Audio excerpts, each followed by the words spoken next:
దేవుని పరిశుద్ధ నామములో అందరికీ వందనములు. వాక్యమును ధ్యానించుకుందాం.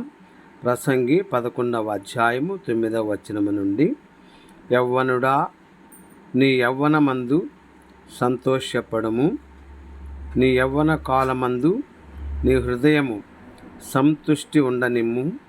నీ కోరిక చొప్పునను నీ దృష్టి యొక్క ఇష్టము చొప్పునను ప్రవర్తింపుము.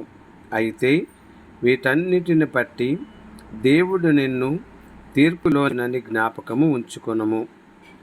లేత వయస్సును నడిప్రాయమును గతించిపోవునవి కనుక నీ హృదయములో నుండి వ్యాకులములను తొలగించుకొనుము.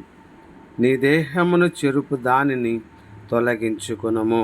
ప్రభునందు ప్రియ సహోదరి సహోదరుడా, యవ్వన కాలమునందు దేవుని యందు భయభక్తులు కలిగి నీవు సంతోషించు విధానములో వాక్యమునకు వ్యతిరేకముగా ఉన్నదా, వాక్యానుసారముగా ఉన్నదా అనే సత్యమును ఎరిగి వాక్యానుసారమై ఉన్నట్లయితే నీ హృదయమును సంతోషపరిచి దేవుని యొక్క ఆజ్ఞల చిత్తము, నీ యొక్క నడవడిక ప్రవర్తన అంతయు దేవునికి ఇష్టమైన రీతిలో, ఇదిగో మరి యవ్వనస్తులు, వృద్ధులు, నడిప్రాయము అందరూ గతించిపోవచ్చున్నారు. కాబట్టి ఇదిగో మీరు గతించిపోవునకు ముందు మీ యొక్క మార్గము దేవుని చిత్తమై ఉన్నదా లేదా ఒకసారి సరి చూసుకొని దేవుని కృపలో బలపడినట్లు దేవుడి వాక్యమును దీవించునుగాక.